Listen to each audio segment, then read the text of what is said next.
புதுசா மோதிரம் வாங்கிட்டான். நேரா போய், அடே உனக்காக நான் புதுசா மோதிரம் வாங்கி இருக்கிறேன். அப்படியா? அப்ப நீங்களே எனக்கு போட்டு விடுங்க. இப்படி நீ சொல்லுவேன்னு தெரிஞ்சுதான் புதுசா ட்ரெஸ் வாங்கி அனுக்கிறேன்.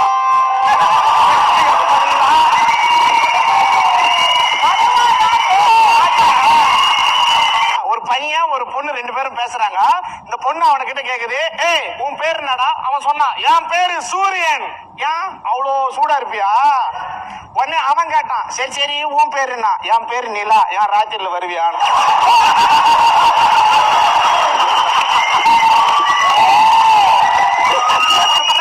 பொண்ணு பார்க்க போனானே, அவனை பார்த்து கேட்டேன், என்ன மச்சான் பொண்ணு பார்க்க போனே எப்படி இருந்துச்சு? அதை ஏன் மச்சான் கேக்குற? பொண்ணோட அப்ப பொண்ணு தரமாட்டேன்டாண்டா. சரி அவங்க அம்மா கேட்க வேண்டியதானே? பொண்ணே தரல, அவங்க அம்மாவே தர. பயங்கரமா